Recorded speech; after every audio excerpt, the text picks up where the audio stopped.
The 2024 NHL Draft is just over a month away. We've seen some big shifts in player rankings as well as what teams may make moves, who's going to possibly be hitting the big stage with a big splash of the 24 draft. We're going to talk today about all the latest speculation going into the draft regarding around player selections, trades, and more coming up next. Welcome back to another video here at Top Shelf Hockey. As I mentioned, today we're taking a look at the latest rumors and speculation heading into the 2024 NHL Draft. We're just over a month away. I will have another video coming out very shortly, probably in the next day or two, regarding an updated mock draft.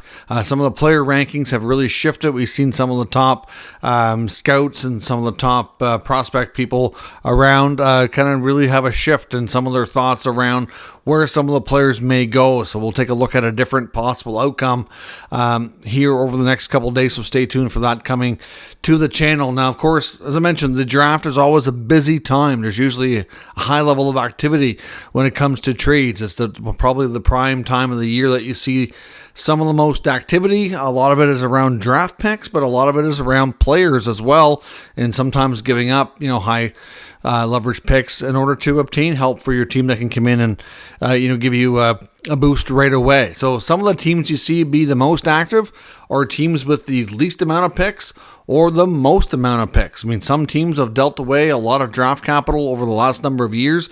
That is traditionally, you're going to look at like the teams that are, battling it out, trying to battle for Stanley Cups. So they don't really care too much about draft capital when they're in go for it, win now mode. Look at the Florida Panthers. They're a prime example of a team that would have some of the lowest number of selections. They've traded away a lot of first rounders.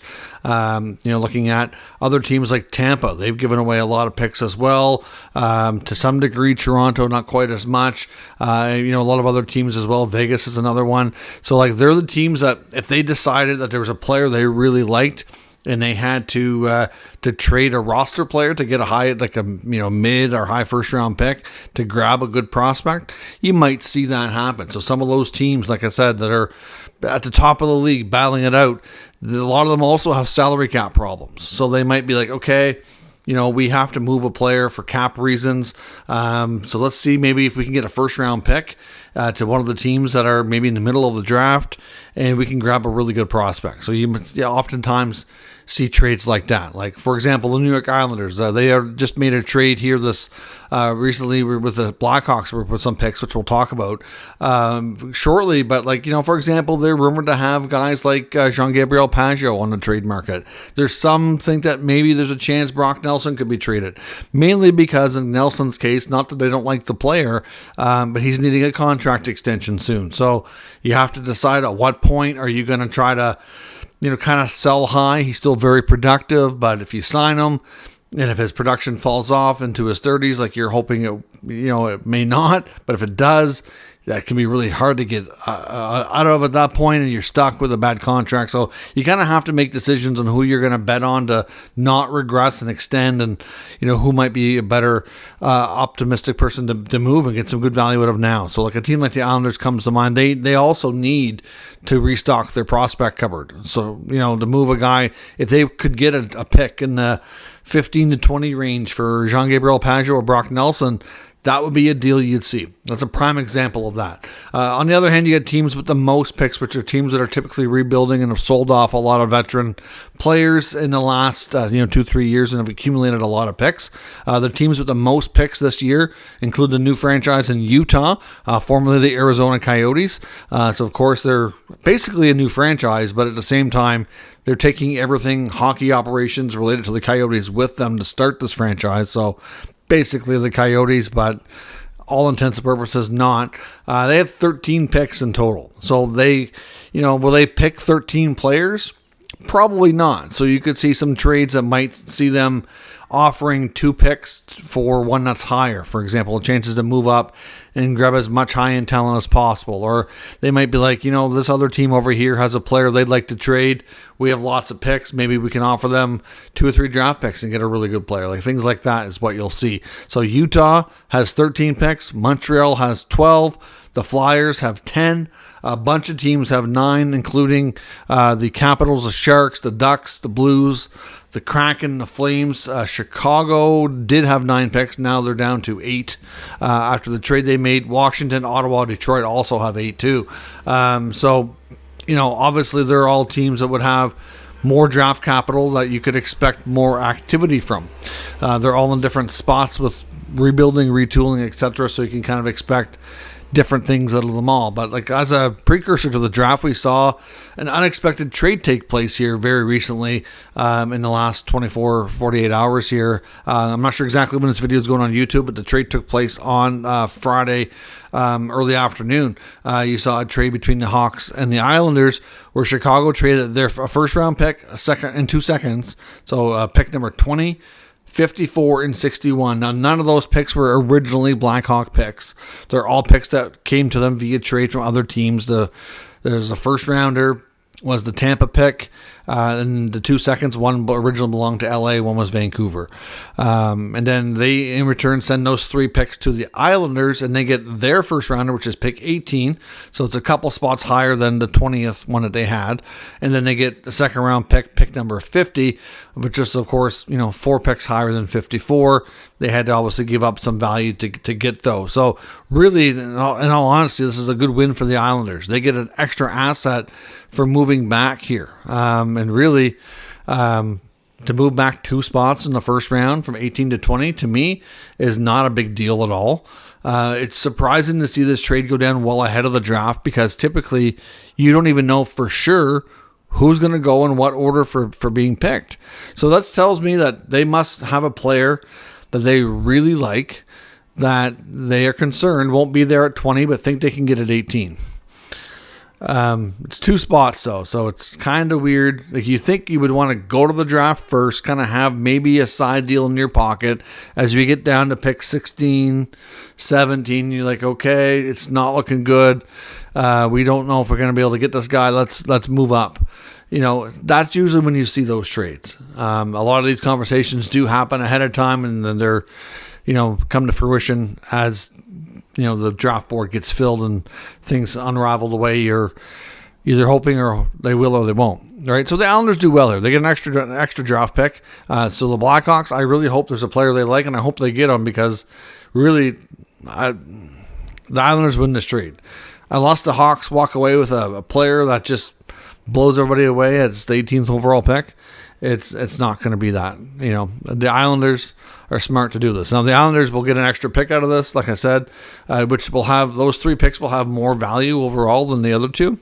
So they will either have more draft capital to trade and pick up a player that comes in right away, or they can restock their cupboard with an extra prospect that they wouldn't have otherwise been able to get.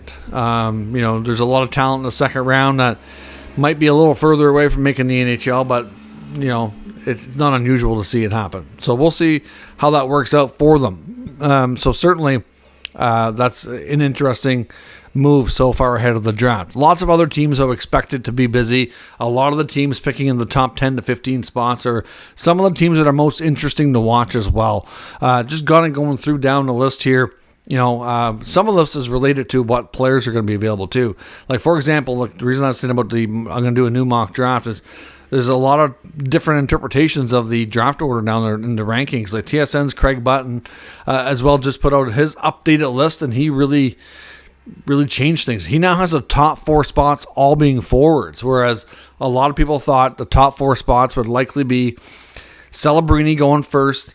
The possibility existed of there being 3 D-men in there, or maybe 2 D-men and 1 other forward, or at least 1 D-man. Like, everybody you talked to, nobody had 4 forwards, and he's changed the rankings, and he's put Demidov at 2, which isn't a shocker, and Christian Helenius up to 3. That, to me, I found very surprising, and then Tej Iginla. So Iginla's been a high riser. He now has him in the top 5.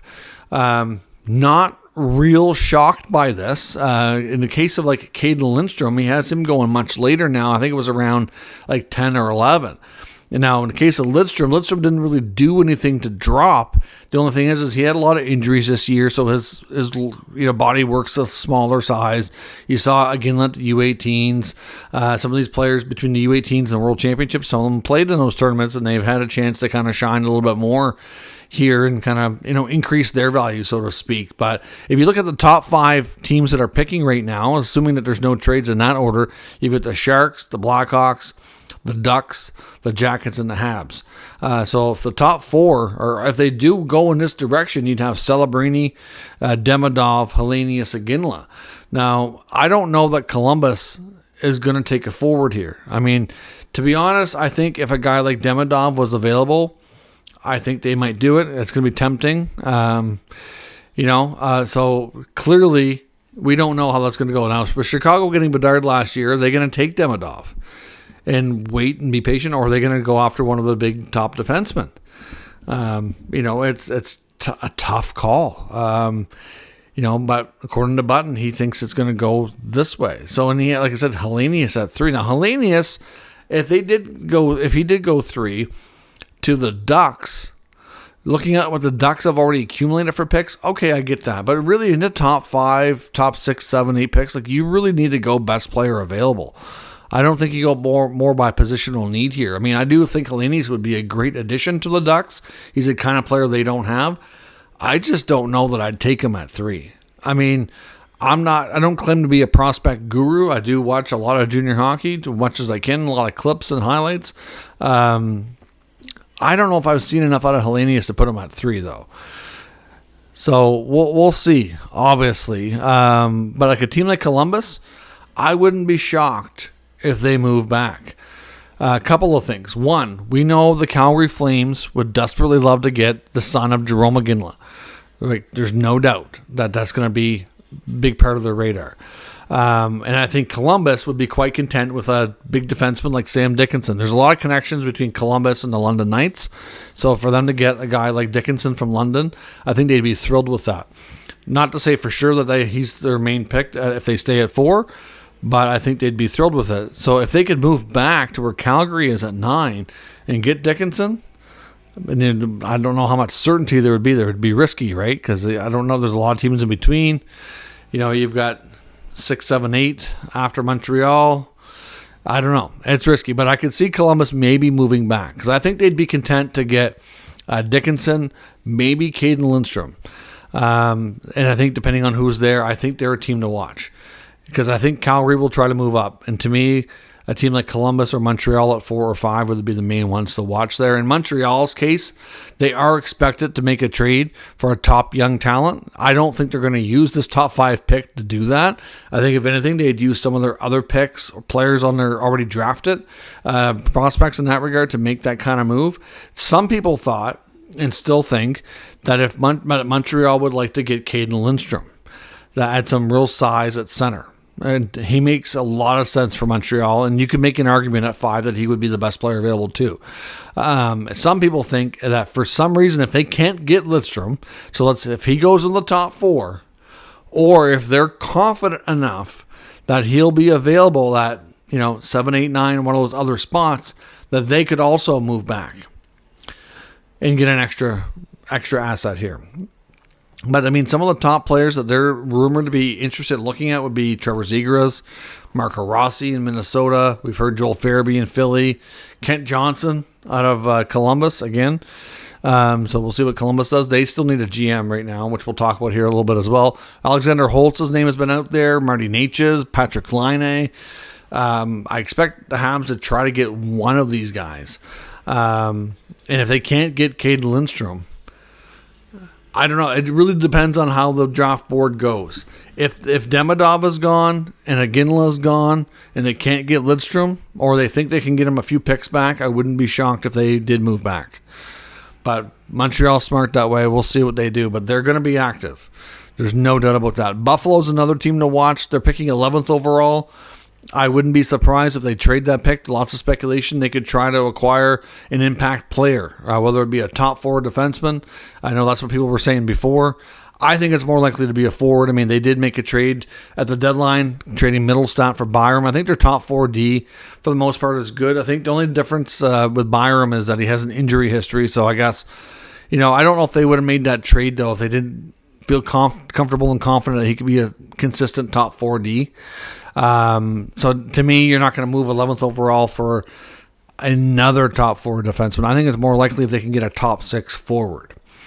So we'll see. I don't think they're going to go for a goaltender. I think it's more likely that you see them add an experienced backup to work with Luukkonen, and then you see Levi maybe get a little bit more development time. That's what I would expect out of Buffalo, but I wouldn't be shocked to see them move their pick. So we'll see. I know New Jersey's another team to watch. They could very easily move their first-round pick for a goaltender. I know they were previously linked to Jacob Markstrom. Will they reignite those talks? Could they jump over to Boston with Linus Ullmark?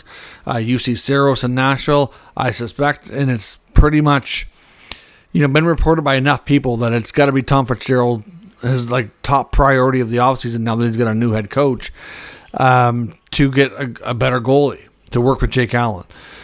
So to me, I wouldn't be shocked at all to see them move this first rounder for one of these top goalies. They're going to go top goalie hunting for sure. And to be honest, there was a package involved that was believed, and I don't know that for this for sure, but it's believed to have been a first-round pick, Alexander Holtz, maybe Dawson Mercer. There was 2 or 3 pieces like that was going to be involved to get Markstrom if that deal would have happened. So I think that the Devils and the Sabres very, very likely where they're picking and where they're at in their development and rebuild, that to me, that they could move those picks for sure. Carolina, we know, is going to be busy. Very much expect it now that Marty Necas is going to be dealt. Certainly wants a bigger role and more power play time. They got to sign Seth Jarvis. They have a lot of UFAs. It's going to be there's going to be a good turnover in Carolina for sure. And certainly Necas wants more than they can offer when it comes to role and money. So he's not necessarily I'm not sure he's going to be linked to a first round pick. It could be, but it's not as likely. I think a Necas trade's more of a hockey trade. We've heard about Boston for Ullmark. I'm not really sure that makes sense, but there's been some talk about it. We've heard about Vancouver for Philip Hronek. Maybe from Carolina's perspective, it's makes sense. I'm not sure it makes sense from Vancouver's side. And there's other teams, Montreal, Philadelphia, lots of teams have been, checking in on Necas, so to speak. So we'll see. Of course, Carolina has a new GM with former assistant GM Eric Tulsky getting the interim GM role. So I don't think we're going to see much of a shift in philosophy or how they go about their business. But maybe, I guess, a little bit. He'll have more of a voice. Ottawa's expected to be very busy. Again, I expect them to keep their pick. You never know. Maybe it's moved. But at 7, they can get a real good player. I definitely see them taking a defenseman. Most likely, if this draft goes the way we're thinking here, and if Craig Button's on anything, I think a lot of the top forwards are going to be gone anyway. They could decide to go for a guy like Berkeley Catton if he's still there, though. He may not be a top 5 pick, so he could be on the board, or maybe they get a defenseman with size. Preferably a right shot, but you got to go with the one who's best available, the best at their craft. So, whether it's Zane Parekh, whether it's Sam Dickinson, whether it's Carter Yakimchuk, whether it's Zeev Bouillon, one of those guys should be an Ottawa Senator. But they're also looking at Jacob Chychrun, Eric Brandstrom. They're all players that are expected to be moved, and this would be the prime time to do it, so I fully suspect them to be having lots of conversations.